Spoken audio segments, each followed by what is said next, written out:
You're now watching the Good, Bad, and Ugly podcast featuring Kevin Bunk, John Downs, and Reese Jantz. All right, GBU Pod, as always, here with Reese and JD. How you guys doing after the greatest weekend in NFL history? You know, KB, it was a privilege to sit back, watch, and enjoy these games. I mean, it was one of the Rams and Chiefs. Fuck you two. You just got to sat back with our hands behind our back. Enjoy this weekend. I mean, this weekend was glorious for me and Reese. We absolutely loved it. For John, it was quite the opposite. We're going to get into all of that. We had 3 games this weekend end in a field goal. The only game that didn't end in a field goal was the one that went to overtime, went down to the wire in regulation. Probably the greatest football game ever played in the history of the sport, and the greatest game ever played in the history of all sports ever exist. I wish I could enjoy it more than I did, but it was one of the best games I've seen. Price you pay for rooting for good teams in this league. So let's get started right into it with what was a great game to set the tone of the weekend. Ended up probably being the worst game of the weekend, but that's not a knock on this game. Bengals went to Tennessee, won on a game-winning field goal. Rookie Evan McPherson had a day, 19-16 final score, and the legend of Joe Burrow continues. I want to hear your guys' thoughts on this one. A lot to talk about, from Tannehill being terrible to the Bengals edging out another win, and a really unexpected one. Yeah, I liked the Bengals all week, but I really wasn't sure how they were going to come out. From the first snap, I really feel like Derrick Henry didn't look like himself. He was going down easier than he normally would. No one on the Titans really impressed me besides A.J. Brown. Tannehill threw a pick at the first play of the game, first play of the half, and the end of the game. So it was a horrible performance by the Titans. It was a game they should have won with the way their defense performed. I believe they had 8 sacks on Joe Burrow, 9 sacks maybe. Yeah, 9. Which is just absurd for a QB to come in, get sacked 9 times, and still win the game. All credit to Joey B and the Bengals, impressive performance, but Titans could have won that game, and they probably should have if they performed on offense as they should have. You know, when I was first watching this one, I liked the Titans all week. I really thought they were the better team. I thought that Vrabel would have them ready to go, and they were there. They played a good game, but not nearly to the level that they have been playing all year. I know they had a few letdowns here and there, but from the moment the game started, even though it was close pretty much the whole way, I kind of felt that it wasn't going to go in the Titans' favor. It was kind of like, I don't know, the Bengals, they weren't scoring much. They went up 16-6 at one point, but before that, even though the game was always close, it felt like I thought the Bengals were going to win from the moment it started. I was like, you know what? It doesn't look like the Titans are there, and it was a pretty heartbreaking loss. I feel for Titans fans, and when I was watching it, I was like, you know, this sucks. I hope this isn't me. Fast forward 3 hours later, it was probably even worse. Titans loss kind of gets forget about in the weekend because of how the Sunday games went and how heartbreaking it was for the Bills and Packers to end the way it did. But the Titans really, Tannehill showed he's not going to win you the big game. They had multiple chances to put it away, just like the theme for some other teams this weekend, and they just couldn't. Tannehill, I don't know what it was. He played solid all year. He doesn't come up when it matters most, and I don't know where you go if you're the Titans. But the Bengals, congratulations to them and congratulations to their fans, because they are an awfully promising team who's probably going to be big underdogs this weekend in Kansas City. But you know what? Who cares? You're there. Enjoy it while you can, and maybe they'll pull off an upset and go to the big game. Yeah, and all the credit to the Bengals defense, too. They were banged up, especially on the D-line, and they stopped Derrick Henry pretty effectively. So all week going into this one, I said it, I picked the Bengals to win in hours, but, you know, I wavered for the next 48 hours after recording. I just had a feeling the Titans pass rush and this Bengals offensive line was finally going to catch up. They were finally going to lose. And, I mean, I think a lot of people thought that, so I'm not going to act like I'm a genius or anything. But that's what happened. It was the correct assumption, but the Titans offense was just absolutely horrific. Tannehill's definitely not the guy. They got to try to make a move for a veteran this offseason. There's a lot that's going to be out there, a lot of guys that a GM will at least pick up the phone for as veterans. Tannehill is easily not the guy. I mean, this is the worst 1 seed I've ever watched. Oh, horrible. This was such a terrible team. They were clearly like the 5th worst team in the AFC bracket. I mean, this team was And it says a lot Yeah, because the top 4 teams, they were number 4. Yeah, if the Titans were traveling to Kansas City or Buffalo this weekend, it would probably be the same spread as it is for Cincinnati, which tells you all you need to know. It was a pretty evenly matched game, even though it was 1 versus 4. I think the Titans showed that they're just not the class of the AFC. And I picked them to go to the Super Bowl. I really thought this is the year and they were going to head in the right direction, but it's just tough to see it end that way. Yeah, I was excited about them. They got their defense going finally at the end of the year. It seemed like the last few years they needed that. Henry clearly wasn't the same, but big fault on the play calling offensively for Tennessee because they should have been giving the ball to Foreman that whole game. Foreman had a couple runs where he looked a lot better. He had the burst. He had the juice. Henry did not have it, and the offensive line was also terrible, so I give Henry a bit of a pass. But this was just a badly coached game. Vrabel loses this game not kicking the extra point in the first half because he gets an extra yard after a touchdown on a penalty. Stupid. Instead of enforcing it on the kickoff, he enforces it for a 2-point conversion, which was terrible. They get stuffed. It's a one-trick offense. You know who they're going to. You know exactly who they're going to at the goal line. It was easy to stop, and you had Henry at about 60 to 70%. He looked much better than I thought he would because I did not think it was going to look good at all. But you had Henry at 60, 70%. They knew you were running the ball to him. Just take the extra point. Always comes back to bite you. It always, always does. That seems to be a theme. There's a lot of scenarios like that this year where it was like, just take the point. Yeah. This weekend in general was, 3 of the 4 games. And John, I'm sorry. I mean, you might start cringing as I say the word special teams. Yeah. Special teams played a huge role in 3 of these 4 games. You see Butker missing kicks in Kansas City. You see in Green Bay, obviously we know the story of special teams.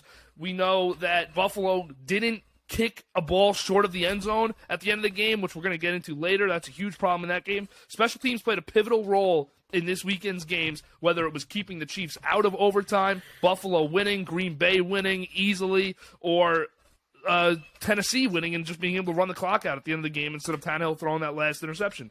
Also, so with a lot of special teams. Going back to the Vrabel decision to go for 2, we've seen, like I said, a theme of that this year. But I want to credit Bruce Arians. I don't know if you guys are going to remember this, but they were down 27-3.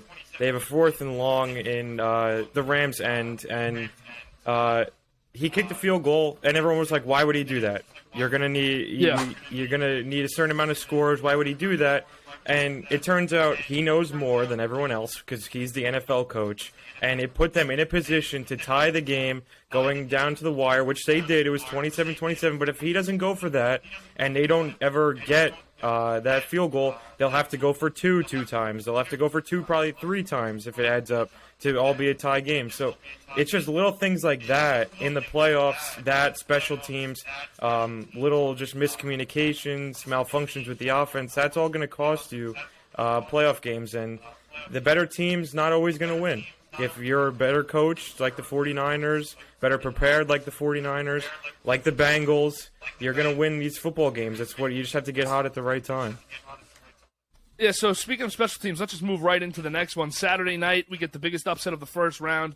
I think that most people thought this was a lock. I certainly saw the Packers winning, but I thought it was going to be a close game. No offensive points scored for San Fran, even though the 2 field goals count as offensive points. They really are not, in my opinion. So the offense never found the end zone. They only get special teams points. Robbie Gould, 2 field goals, and the punt block for a touchdown. They also blocked a field goal in this game, and Green Bay never really got anything going after an encouraging first drive, and really first 2 drives with that big ball to Aaron Jones down the side. I believe it was Aaron Jones to get into the red zone. I know, John, you're going to have a lot of thoughts on this. Reese, so I'll take yours first.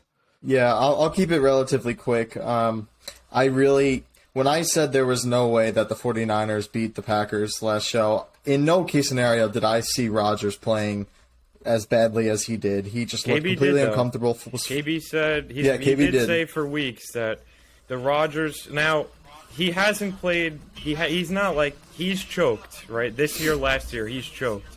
But I didn't really buy into the fact that Rodgers might be the issue, but he played bad. Continue, Reese. Yeah, and Reese, just to jump in quick, just to talk about what John said. I'll make it really fast for you, Reese. Yeah, you're good. I said just want to go back to a comment I had made on Saturday, and it might sound like I'm boasting at first, but I'm not. I said that there was not a quarterback advantage, much of one in my eyes, to Rodgers and Garoppolo when we're in this time of the year. Rodgers outplayed Garoppolo, even though Rodgers didn't play good. I mean, Garoppolo was absolutely terrible in this game, which if I would have seen the stats and the game that Garoppolo had, I would have said there's no chance that San Fran wins that game. So, that's what hurts. Yeah. Yeah, so the defense for the Packers played incredible. Rodgers got his best defense, probably one of the best defenses he's ever played with. They were clicking incredibly well. It's just a game you have to win if you're Aaron Rodgers. You need one touchdown to win the game in the second half. I mean, they looked great until the Mercedes Lewis fumble on the second drive got punched out by Fred Warner. From then on, it was just downhill, and the special teams just looked outmatched. I've never genuinely seen every a special Packers game teams this year they've been outmatched. But even looking at the schemes that were drawn up, the Packers looked lost. Yeah. So on special teams, that is. But all around, really disappointing. I wanted to see the Packers. I thought it was their year. They should have won this game, and I feel like in most case scenarios they do. Just a unfortunate performance from Rodgers, honestly. Do we notice that Rodgers in this game, I stressed a few weeks ago that I said, after Devontae, we don't have Tanyan, who do you have in Green Bay? But it's not even that. He wasn't even looking Lazard away. Over the middle, He wasn't even looking. He looked like he didn't want to be there. He was not checked in. He was not looking away from Devontae Adams, which, you know what? That's a huge problem because I know Brady lost his weekend too, but watch Tom Brady's whole career. There's never been one guy that he's just force-fed and not looked off. I mean, Rodgers didn't even look Adams off, and the 49ers did a really good job of containing him. That was the biggest issue. They had a game-sealing play. They had a game-sealing play. He chucked it up to Tay, and they had Lazard over the middle to get the field goal. The game was over. That was the definition of a Favre hero ball. He just completely did not trust his read on that play. It was a predetermined throw to Devontae. It didn't matter who was covering him. And unfortunately, if Lazard catches that ball, after all that, after the block punt, Lazard's probably going into field goal range now. Mason Crosby and the field goal unit is not a given, but you're getting yourself in a chance to win that game. Yeah. I'll start by saying that this loss is never not going to hurt. Every year, I'm going to be 80 years old. I'm going to tell my grandchildren, be like, you know what? We should have fucking won the Super Bowl in 2021. This is the best team Rodgers has had ever since the Super Bowl. It's clearly the best defense he's had. It's really just unfortunate. It's now Tuesday. I will never be over it, like I just said. But I'm thinking a little more rationally as opposed to on Saturday night. I was heated on Saturday night. I was talking with my dad, and we were just on this hour-long phone call just ripping the Packers, ripping Rodgers, which I don't usually do because I've always been a big Rodgers fan. I always support him. This year especially, with all the controversy, I love him. But to not even show up in a big game, he was talking all week about the colder the better. Lambeau Field. Last year there was no fans. This year it'll be different. And as soon as the big dog fumble happened, it changed the whole game. After the first touchdown drive, I was like, okay, we're running the ball. We're throwing quick passes. This is what we need to do. And it was obviously scripted by LaFleur. It was a scripted drive. Yeah. I don't know if they won the coin toss and received. They probably didn't. The 49ers probably gave him the ball because they would never do that. Yep.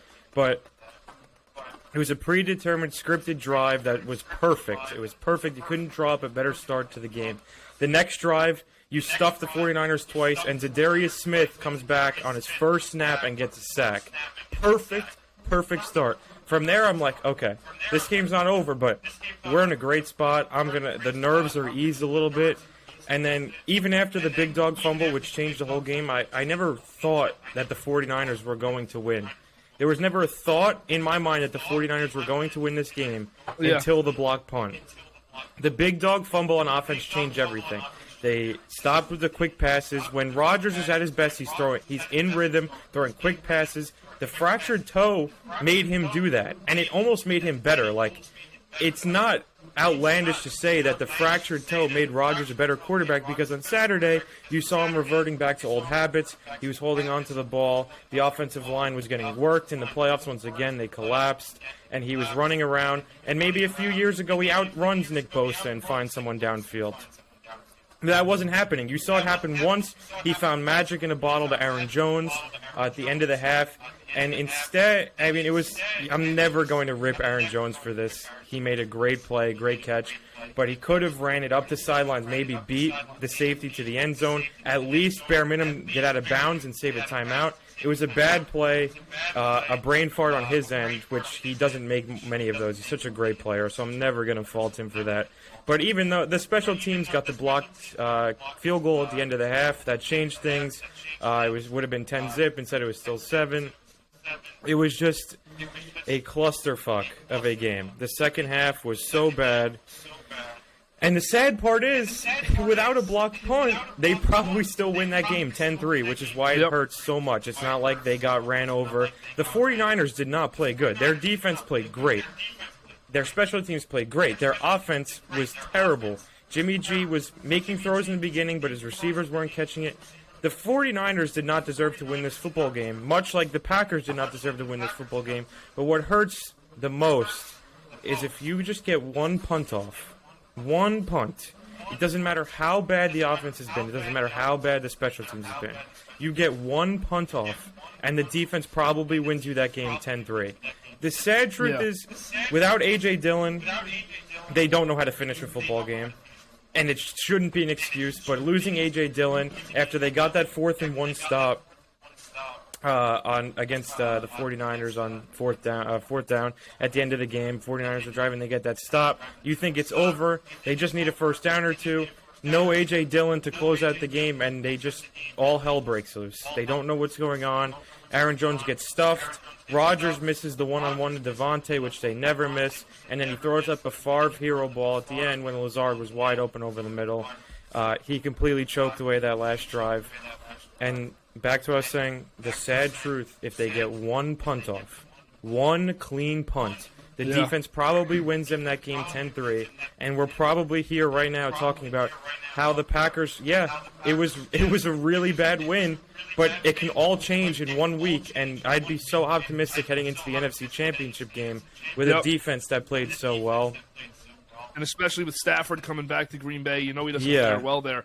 But I'm not here to make excuses for the Packers. They played a bad game. I think anyone would agree with me with that. They should have won that game. They are the better team, but they lost their two significant pieces that they did not have that lose them this game are Bakhtiari and Jenkins. Without those two, they got beat at the line of scrimmage every play. Rodgers did not have time, and when he did not take advantage of it. It was just a really poor performance, and that offensive line let them down, but I can't blame them with two backups in. It's Billy Turner's deal with Nick Bosa. Yeah. It's a tough day for them. Where do you go from here? Is Rodgers very gone? Questionable decisions. Before we get into thinking about, we'll go quick, just thoughts on next year and where they go from here, so we can get into the rest of the games.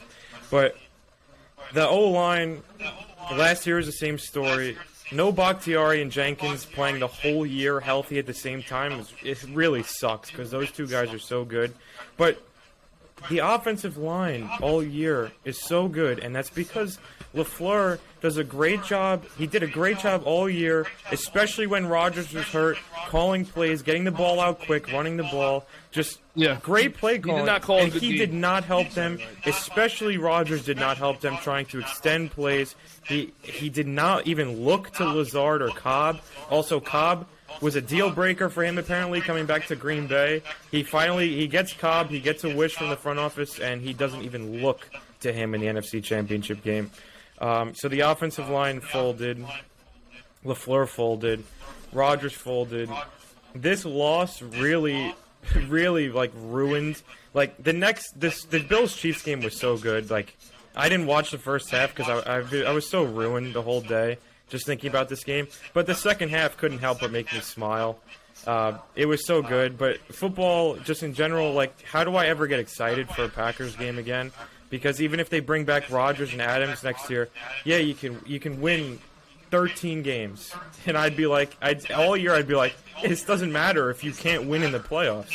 Like, it's really unfathomable of how they collapse every year at the same time. This year, a round earlier.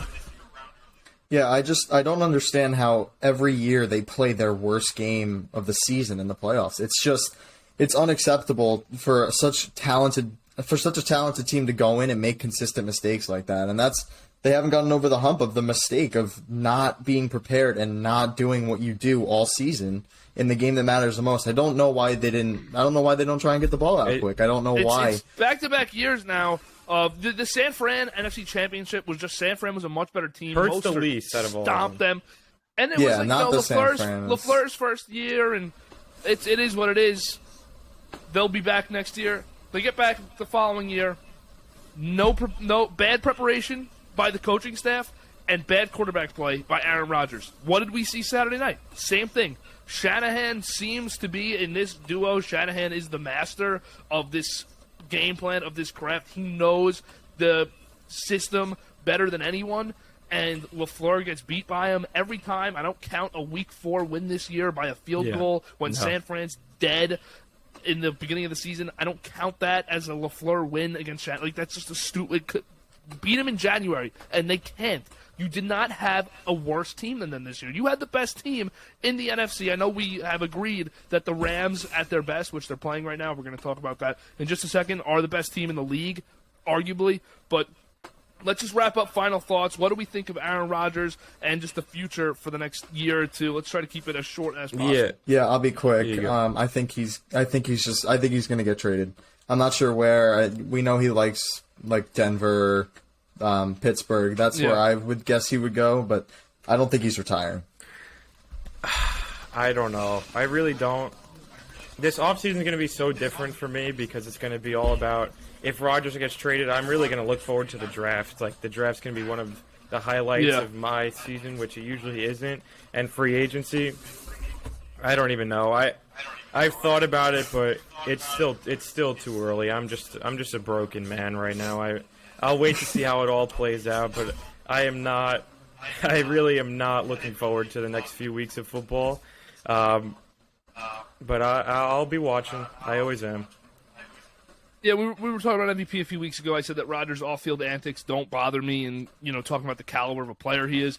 But I think that Rodgers is kind of in a bit of a predicament that he got himself into by having a really cocky last 12 months and McAfee show every week, which I love every week. I love it on Tuesdays, but talking about, how good he's been and they hype him up on that show, and we see him in the whole offseason kind of acting like he's better than the organization in a way. It could be taken as that. I don't know if that's his intention, but it could be taken as that he made himself kind of a celebrity by being a bit of an asshole this offseason and doing Jeopardy and everything.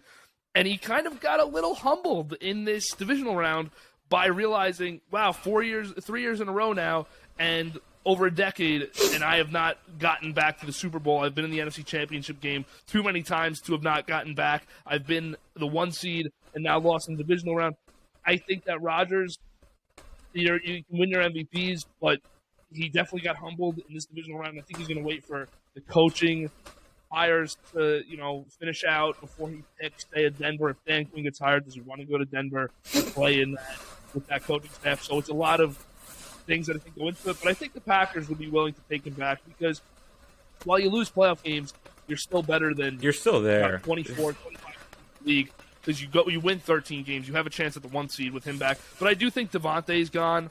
I think that the Packers don't use the franchise tag like crazy. I could see the tag and trade in this, but I think it's Devontae's time to get his big money contract. I think he's earned that. He can Deserves get 24 it, to 26 million easily from a team that wants him, like the Raiders or maybe even the Chargers if Mike Williams leaves. So I think Devontae's gone. I think it would be fair to him to let him make that decision to leave. But after all, it's a business, and the business is about winning.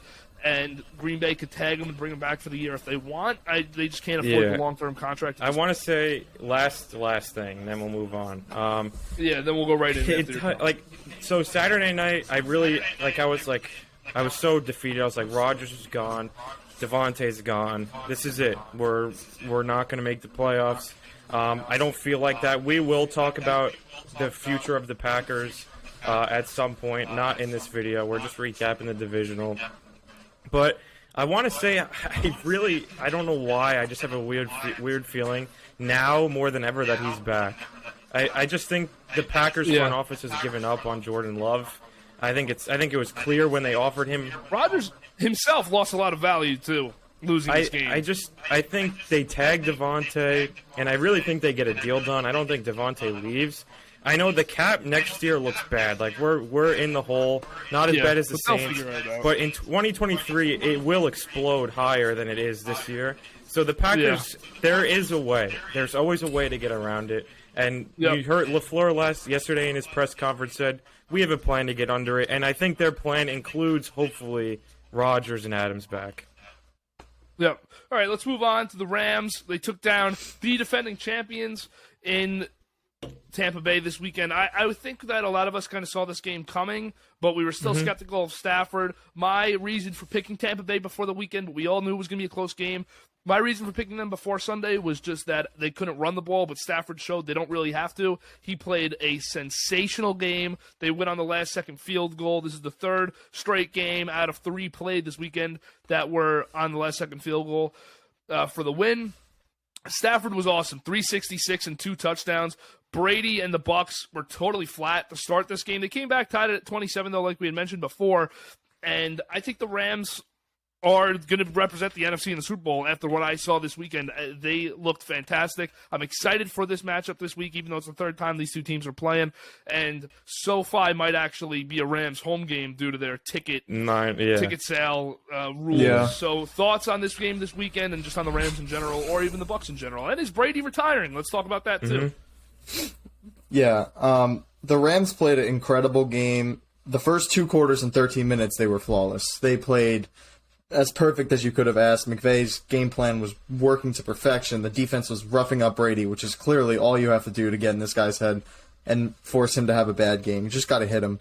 But after that, I'm still a little worried about the Rams. They just obviously they held on to win by a field goal, but they looked like it seemed as though no lead was safe. They were up by 24. And I'll say the good thing is though it wasn't Stafford who was blowing this game. Yes. Yeah, well, that was good to see. But, the players, like Cooper Kupp fumbled and Cam Akers fumbled in a game where Akers had the game in his hands. All he had to do was get that first down, and the game was over. So, I mean, the Rams looked great for more than half of the game. The Bucs obviously were going to make some noise at some point. As you said, JD, a good decision by Arians to kick the field goal, but in the end, it wasn't enough, and the Rams ended up getting out of there, out of Tampa Bay with a win. But I don't know how I feel about the game next week with the Rams. I feel like with Shanahan's game plan, it's just anything can happen there. Yeah, Shanahan's got McVay's number. He does. 5-0. I think the Rams. So I woke up Sunday in better spirits. I didn't think I was even going to watch this game because I was so just disgusted with football. But I had to turn it on, and once I saw how good the Rams were playing, it kind of made me want to watch the rest of the game. If it was a Bucs walking over the Rams, I would have turned it off. I wouldn't have been able to watch it.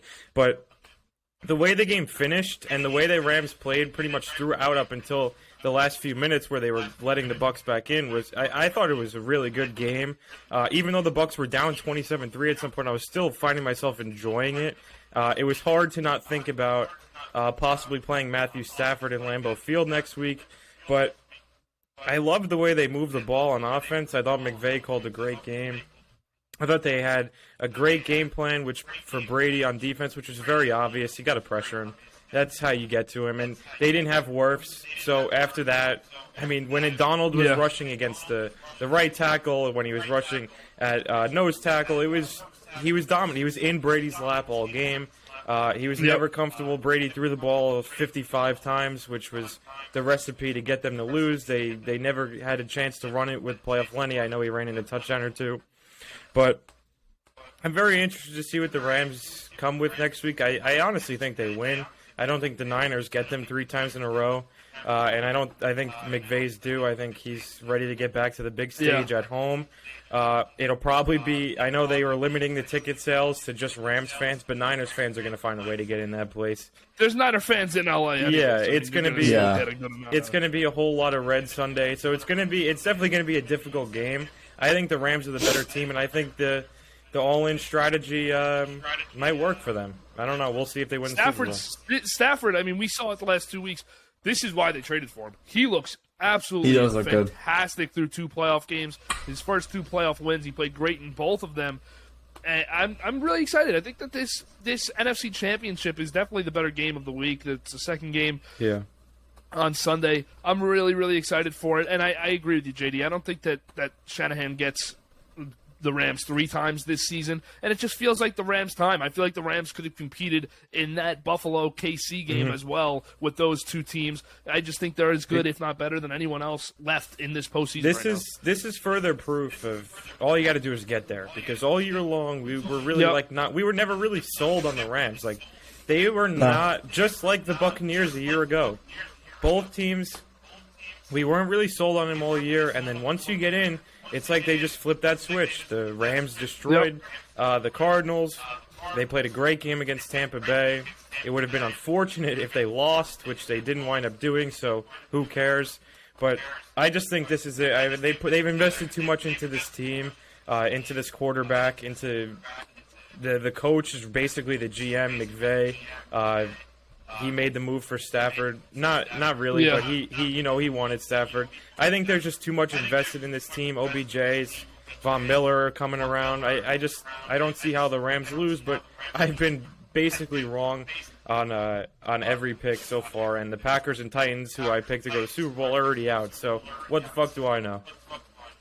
Yeah, and I also just want to point out one thing is that obviously we know we're in an offensive league now. There's no 85 Bears teams anymore. Even teams like the Legion of Boom are just non-existent since they played. And Belichick's almost the only guy that still comes into every week with a dominant defense and tries to win it on that side of the ball. And he does a pretty good job of it still, I'd say.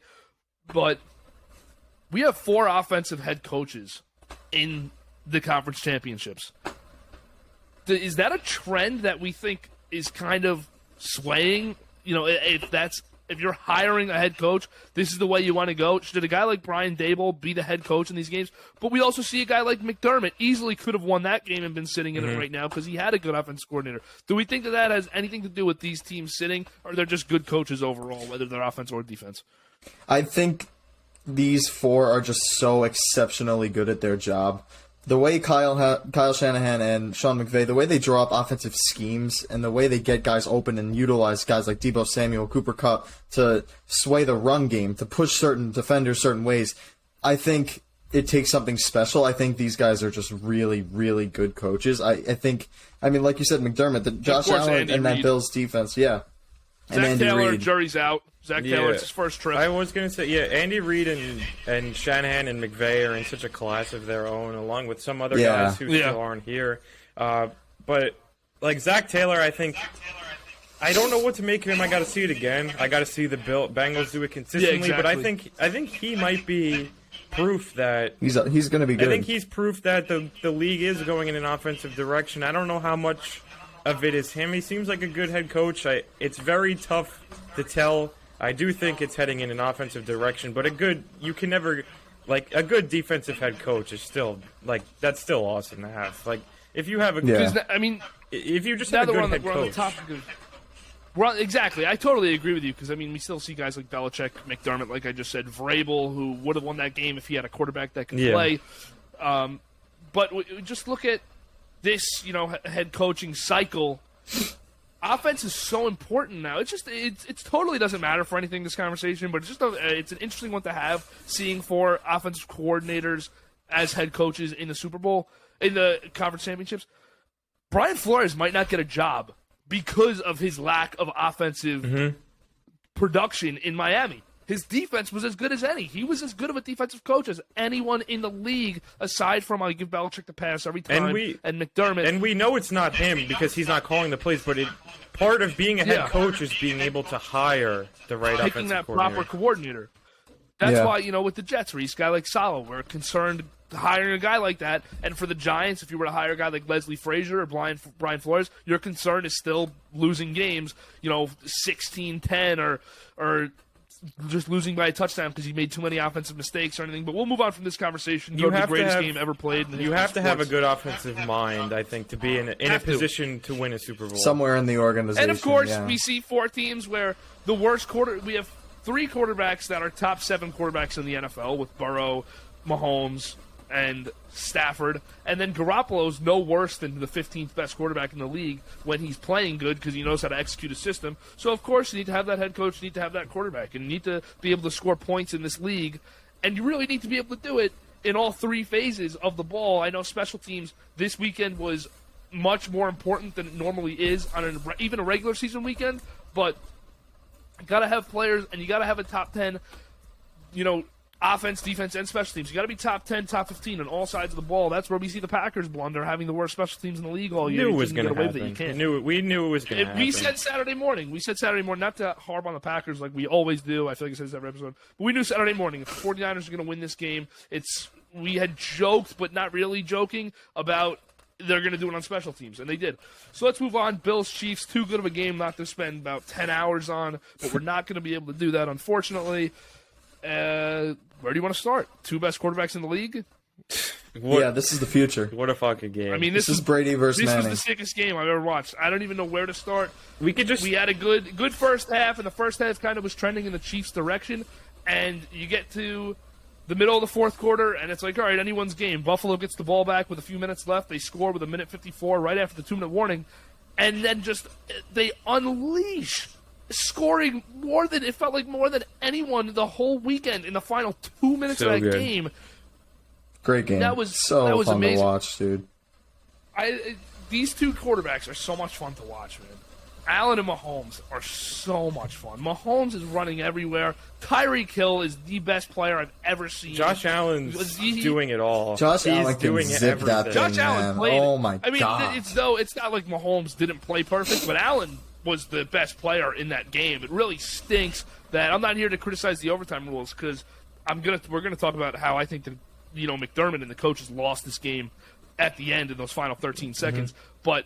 It's just it's a crime that NFL fans don't get Josh Allen in overtime there, or that they don't get it. He played such a good game. I would have loved to see him as much as I love seeing the Bills walk off for a second year in a row as an AFC East fan. But what do you guys think? Overtime proposal? Just as much as it was a crime to not see Josh Allen, it was a crime for the defense and the coaching staff to not close out that game with 13 seconds. It was. There's so much to say about this game, man. To not kick a roller to the 5-10 yard line like a pooch or a squib or something, to not do that at the end of that game, there's just no reason. Why would you not? What is the harm in that? I'm willing to risk my special teams to make a tackle. I don't care if Tyreek Hill's back there. If he's running, he's taking time off the clock, and it doesn't give the Chiefs 2 plays to run. The only team... So, I mean, that was a killer. There's only one team in the NFL that should be kicking it through the end zone on that play. We all know who it is, so I'm not even going to say it. But the fact that the Bills lost this one for Josh Allen sucks, and yes, I do think the overtime rules need to change. But I'm not someone who's going to die on the fact that the coin toss won this game because, in part, at that stage, did it? Probably, yeah. The Bills were going to go down and score. The Chiefs did go down and score. But 13 seconds on the clock, you got to at least, even if you're not kicking a squib for some reason, which you should, it'll take 4 or 5 seconds off the clock, which will give the Chiefs about 1 play to even get in Hail Mary range. You give him 2 plays, and 2 plays is still not a lot. You got to just come up with 1 stop. They let Travis Kelce just run free through the middle of the field. Run right through the middle. Yeah, I don't know what they're doing. The worst part is, all right, Travis Kelce beats you in your coverage up the middle, but the prevent on first down from the 25, dropping everyone back to the 40, the 35-40, and giving Hill a blockade to run down the field and try to get him close to field goal range to run one more play to get into it. It was ridiculous to me. I know I've heard people blaming Leslie Frazier for it. McDermott, you're one of the best defensive minds in football. Get on the headset and say, we're running, press some guys up, and do the three-man deep, 3 deep zones, cover 3, and you got 3 men pressed up. Make sure someone's pressed up on Tyreek. The only 2 guys that you cannot let be alone in that situation for 2 plays is Kelsey and Hill, because they're not throwing it to anyone else. And those are the 2 guys that get walked 20 yards on 2 plays. Yep. And if there's any team in the league, I'll just go back to the kick. I mean, if there's any team in the league that you're kicking to and thinking, all right, if we do kick a touchback here, they're not going to score. If there's any team in the league that you should be thinking, there's 13 seconds on the clock for them to get 50 yards on a field goal, the Chiefs are the team. This is the team has found ways to win every week for the last 3 years, whether they've been good or bad. They found ways to win. Mahomes is the quarterback that's going to do it. Hill's the guy that's going to run it. Kelsey's the guy that's going to get open over the middle. This was so terrible. I could not believe it when they kicked that out of the back of the end zone, man. And the kicker should know. Tyler Bass should just know anyways. The coaches shouldn't have to tell him to kick one to the 5. You should know. Yeah, I agree. I wanted to go back to the OT rules. I feel like the only thing that would be acceptable for me personally, besides the current OT, is to just do another 15-minute quarter. I feel like that brings out imagine another 15-minute quarter. The only of those thing guys is, though, playing. In the regular season, but then it could go to another OT. But the regular season it can't apply because you don't want guys playing an extra 15 minutes regular when they don't season, have to. The way I would do it, I don't mind. Maybe the 15 minutes in the playoffs. I don't mind the 15 minutes in the playoffs, but regardless, I would keep rules for regular season because we're trying to get out of those games as quick as possible for the health of the players. Yeah. And you don't want to, the guys don't want to spend 75 minutes playing on a Sunday. It's just not ideal. I personally would love to see college style, but not everyone starting at the 20. Start these guys at the 50 or just do a regular kickoff, and you just have to go for 2 every time. Got to go for 2. No extra points. So once a team doesn't get the 2, the other team scores and gets it, game's over. However, if that happened in that game might never end. So 15 minutes is a good one. What happens, though, when these 2 teams are tied after 15 minutes? Do we do another? Yeah, it's just a really tough situation. That's what I was thinking, but I also feel like these rules in OT, all these players hate it. So there's actually an incentive to win the game in the regular season that makes, and not even in the regular season, any game. It's a stronger incentive to try and get the game over in regulation. But just I feel like maybe just keep it and let these guys keep fighting to not get to OT. Yeah, obviously the defense needs to stop, and I do like. I mean, the Bills could have won. I really think that their rules need to be altered in some way. I don't know about like drastic changes, but just in some way to make sure each team gets the ball once. It's just Josh Allen said it too. He's like, if it was the other way around, we'd be celebrating with no remorse. So like, as a Chiefs fan or a Chiefs player, like you're not feeling like bad for anybody because if it was the other way around, it would have been. But the Chiefs know firsthand the other way around. Yeah, they got it 2 years ago against New England. Yeah, so Mahomes plays a great game. And they proposed 2 teams touch the ball in overtime, and it was shut down. So they don't feel bad. The only issue I have with like defense get a stop, which I agree, defense should have gotten a stop throughout the first 4 quarters. You should have got another stop. You got torched all day by Mahomes. None of these linebackers on either team could bring down the opposing quarterback when they were in the open field. But this defense, after just getting torched for 60 minutes, they're going to go out and get a stop. No, I mean they were never. Gassed. They were and never. You knew it. You knew whoever won that coin toss. It was toss. over. Whoever won that coin toss, you knew was going to win that game.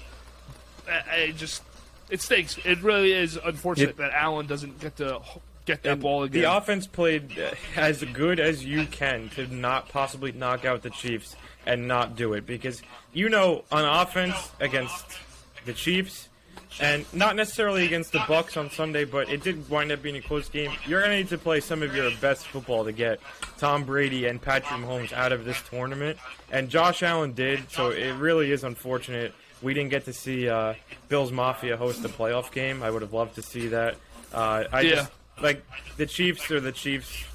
They're so good, so it's not like they don't deserve to be here either. They're the best team in football. As awesome as Josh Allen's been too for the last 2 seasons, this was totally his coming out party of like, all right, we have an absolute he's top 5, all generational player playing for Buffalo right now, far and away, no disrespect to Jim Kelly, the best quarterback that this organization's ever had.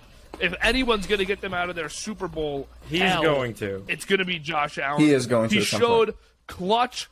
Him and how about Gabriel Davis, dude? Oh, my God. 4 Every touchdowns. single play, he was good. open. Credit too. I know he's gotten a lot of slack. Stephon Diggs took a lot of guys with him the whole game. I mean, the Chiefs knew they had to guard him because he stood and watched their celebration last year.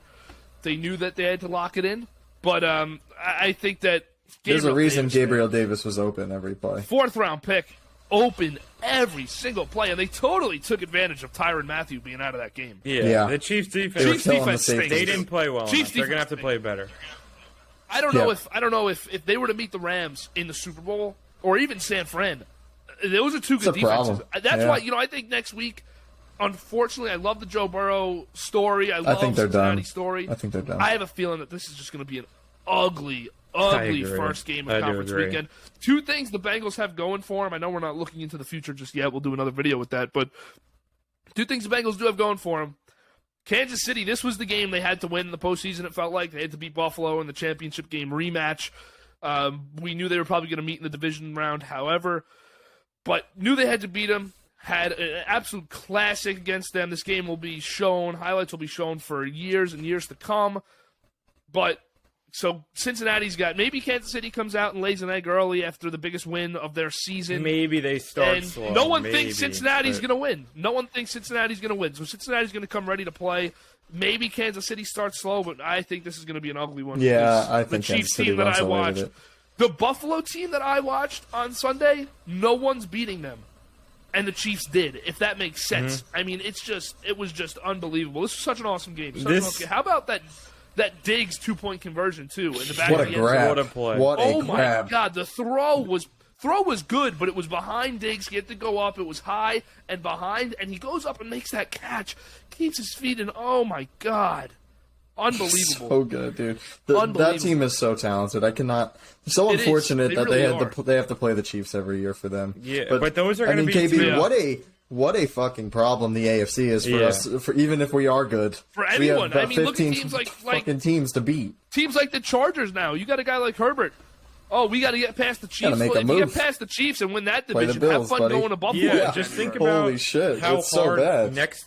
Like we never know what next young star is going to rise in the NFL. But whenever you're watching games, and especially in the playoffs, and you see Josh Allen and Mahomes, every fan of teams who there's like a few, probably like 5 teams who wouldn't agree, but everyone's like, I want that guy. I look at Josh Mahomes, Josh Allen, and I'm like, I want that guy. Patrick Mahomes, I want that guy. That's a lot in the AFC. You have Herbert, you have Lamar.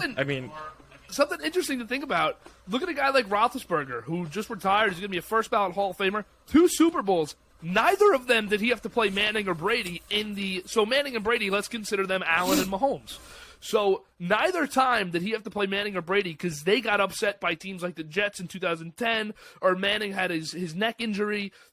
Those are years that Roethlisberger won his Super Bowls. So those are the years that guys like Herbert really and Burrow really, really have to capitalize when these 2 guys aren't in, because these 2 guys are really going to be running it, except for the years that they're injured or get a crazy upset from a 6-7 seed. Those are the only times that these young quarterbacks can be able to win You're Super exactly Bowls. right, too. And you look at the AFC compared to the NFC, and you see the 2 best teams in the NFC, okay? Rodgers, we don't know. We don't know what's going on in Green Bay. They might fall next year. The Buccaneers, Brady without might Brady, retire. they're going to fall. That 2-year run is over. Then you have, Dak Prescott. You have Matt Stafford. Let's call the 2 best teams in the NFC, the Rams and the Cowboys. They would both get dominated by the Chiefs, and Kyler Murray, the the Cardinals Rams in the Super Bowl. If they meet the Chiefs, the Rams could win because you're in the Super Bowl, really talented team. But oh my God, the AFC just totally overtook as the top conference with the young quarterbacks that they have. It was the NFC for a long time too. It was. It's but the the young AFC quarterbacks now. in the AFC, and the AFC might be getting Rodgers this offseason too. So you might be adding a 13-win so team fucked. to the AFC West.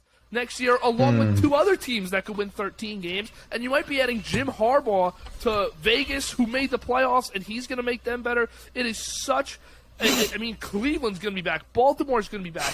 This is an insane conference. Yeah. There's like Indianapolis didn't even make the playoffs. What if Indianapolis gets Rodgers? What if Indianapolis gets Rodgers? I mean, this is unbelievable. The amount of competition in the AFC for a while too. It's young competition, mostly. And young guys. The AFC, Belichick, the Patriots. Is Mac Jones going to take the next step? They're still there too. We forgot about the Pats. There's so many good teams in the AFC. But the NFC is wide. Like the NFC is wide open. Like you cannot predict who the top 4 teams in the NFC are going to be at this point. In the AFC, you probably have a good idea. It's going to be the same kind of cast and crew, probably. Hopefully, no injuries to any. AFC North will be up for grabs. Hopefully, no injuries to any guys. But I mean, like it's going to be the same cast in the AFC plus different wild cards. You're going to have Lamar back in there. The Patriots are still going to be there. There's going to be the Colts, the Broncos if they get Rodgers. I mean, there's just so many good teams. Because think about right now, like who are your top 5 quarterbacks in the NFL, excluding Brady and Rodgers? Because who the hell knows what's going to go on with them? Yeah. Instead, they'd both be in it if they came word back. it like who would you want going forward in the NFL? They're all who would you want AFC going forward? quarterbacks. I mean, for me, Mahomes, it would be Josh in Allen, no Joe order Burrow. right now, but in kind of in an order: Mahomes, Allen, Herbert, Burrow, Lamar Jackson. It's AFC. Mm-hmm. It is. It's unbelievable. It's unbelievable crazy. what the AFC has turned into, an absolute dominant conference. I feel like if you guys have anything else, I feel like a fitting way to end this, since we never mentioned it, would be talking about: do we think Brady is retiring? Yeah. Do we think he's going to retire? I think he's going to bring it for one more year. I think there'll be one more closure season to try to get a Super Bowl. He's definitely talking a lot about family and stuff right now, which is a legitimate thing. You've been doing this for 23 years now. I think this was 27th season. You've won 7 Super Bowls. You retire now. You're the most accomplished quarterback ever. I don't think in our lifetime anyone will pass him. Mahomes is the only guy that I could ever see doing it. But guys come along, of course, and this is just I think that he'll give it one more run. If Tampa can maybe bring back Godwin for another year, if they kind of have this thing like, hey, we're going to give it one more shot. But I could see it. I really could. Yeah, I'm kind of unsettled because the way he was talking, I was reading his comments, and he just seemed, it looks like something clicked for him. Seems as though he's like almost ready to retire, but JD, you made a good point. We were talking. You said that he deserves a farewell tour, and that's just. I believe he does. I just think I don't think. I hate him. The thing is, I don't think he wants that. That's the thing.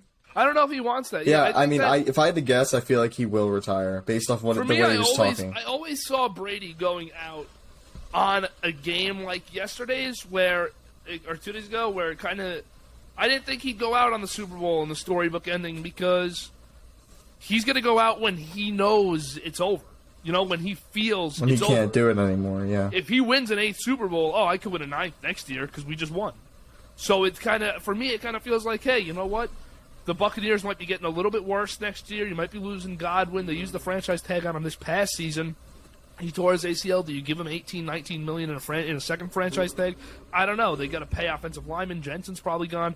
It's going to be a much worse team next year around Brady. I think if he comes back, they still win that division. And the NFC's wide open, though, so they can win. NFC's wide open. Oh, we didn't even mention Sean Payton. Yeah, Sean I was just Payton. about to say. Which we just found out. I was just about. That's a lot, too. He's talking. That's so he's much. talking So much right going now, on. and he's dropping like a lot of like just content. Like in his press conference, he's talking about how he wanted Drew Brees to come back in the middle of the season, and they talked about it.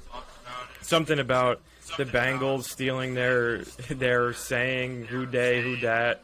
He's just dropping I don't think he's done coaching. I thought so at first. I think it's an Arian situation. I think he sits this year out. I agree. And who knows? Cincinnati loses their division next year because maybe Zach Taylor's not the guy we think he is right now. We've seen situations like this where coaches go based on team talent, and maybe he's in who day. Maybe he goes Cincinnati. I don't know. He's going to be Staley has another year like next year. Sean Payton's coaching the Chargers. I think he sits out this year, but I don't see how he stays away from the game. I feel like just him. He loves it so much, and I obviously don't know him, but he's such a good head coach, and I don't see him staying away from football. I think now is the Yeah. time to bail from the Saints because I don't know how much better that thing gets. $71 million in the hole without a quarterback. Yeah, no, Yeah, no, I don't either. I don't know. All right, I'd stay away. let's call it a day here. Yeah.